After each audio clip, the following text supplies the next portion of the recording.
I have to make a confession. I was wrong. Utterly wrong. But first, let's break things down a notch. So in this very video right here, I explained how it was actually possible to survive on a plant-based diet and only on a plant-based diet. Some of you may have watched it, but I'm glad many didn't because that is not good. That is not a good video right there. If you want to go see it, by all means, have fun watching me trying to convince you in the worst way possible. Now, of course, all of us tend to believe things at first and then change our minds in the end. At first, I truly believed that it was possible to survive on a plant-based diet, and I was even thinking about it, and I thought it was the best option for many people and myself. But nope, I was wrong. You see, this documentary out there that's actually pretty old. I think it was made like in 2020, I think, like 3 years ago, 2 years ago.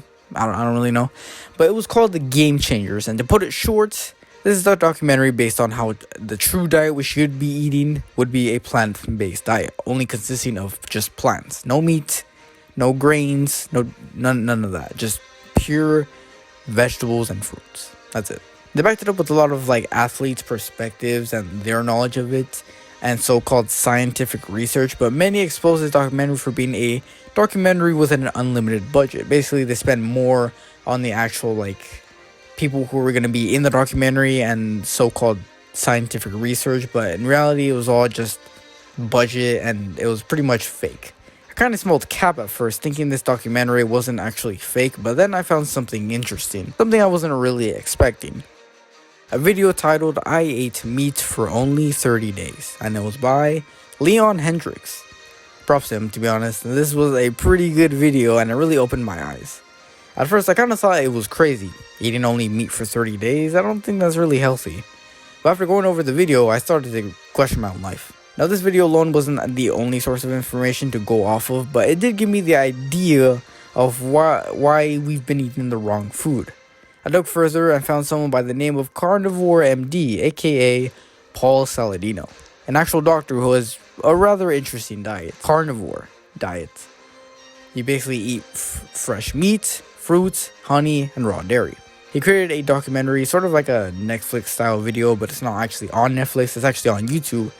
And he basically debunks almost everything in the Game Changers with his whole team. By debunking, I mean really debunking. He's actually going over specific details and how certain things are not actually accurate. I was surprised to discover that every single plant contains all the essential amino acids in varying proportions. Varying proportions, as in almost nothing or trace amounts in plant foods. This is such a misleading statement. It is well known that plant foods don't have the same full amino acid profile. I'm talking actual experts and even past people who have been on plant-based diets themselves. About 7 years ago, when I was 24, I chose to become vegan, having watched a few speeches and documentaries looking into the science behind it and really believing everything that I saw, and it made a lot of sense to me at the time. Watching this, it absolutely blows my mind on how we've been told to eat this, but even some things that we think are healthy to eat actually aren't. Now, I may not cover everything, but I'll cover what I know briefly. Now, why exactly is a carnivore diet only meat, fruit, honey, and raw dairy? To be honest, I didn't really know at first. I'm not really a carnivore myself. I'm not on a carnivore diet myself. But I do agree with what is actually being said about the positive sides of the carnivore diet. We've been following this advice that people have been telling us to eat more greens and eat less meat and lower fat intake and all that stuff. Fat is supposed to be causing our cholesterol to rise, to drink more low-fat, fat-free stuff, to eat more greens, to eat stuff that is actually not healthy for us. We've been following this advice, but we've actually become more unhealthy. So let's go over what you actually eat in a carnivore diet. Milk.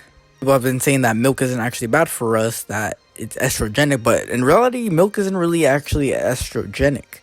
If a cow eats grains, of course, then that will mean it's estrogenic because of the soy that is in the grain-fed cow and because the milk is stored in a plastic jug. A plastic jug. Plastic is actually estrogenic, and so is soy. The milk we should be drinking, if you drink milk, is the one in the carton that should say organic, grass-fed, or raw milk. This milk isn't actually estrogenic because the cow that made it was grass-fed, which is what they're supposed to be eating. That's my question. Why the heck are we feeding cows wheat and grains when they've always been eating grass? Also, to those who thought that seed milks or plant-based milks are actually better than actual milk, it's hard to say, but they're not actually. Almond milk is high in oxalates. Soy milk is high in soy, which is also estrogenic. Oat milk is high in enzymes, which basically means it's very sweet and basically high in sugar context, even though it says otherwise. I think that's what it means. And coconut milk, well, I mean, no one drinks coconut milk. It makes sense why it's bad for us, though. You think that you'd ever eat 800 almonds in one sitting, or more than 4 cups of oats, or even 30 coconuts? Because that's how much of each of the materials it takes to actually make a gallon of milk. Yeah, we were never built to consume this kind of stuff.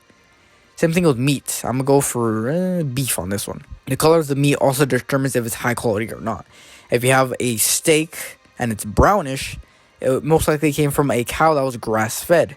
If the meat is more on the reddish side, unless it's red meat, then it came from a cow that was grain-fed. Grass-fed beef has a lot more vitamins than a grain-fed one. Now here's the thing. Both meats, that grass-fed and grain-fed, both have the same vitamins, but one just has more than the other. Like, man, just let cows eat some grass for once. And oh, you might have heard of this. Oh no, stop eating so much meat because your cholesterol's gonna go high. Okay, well, what are you cooking your meat in then? Oh, I use vegetable oil and sometimes I use butter. I can't believe it's not butter. Well, there's your problem right there.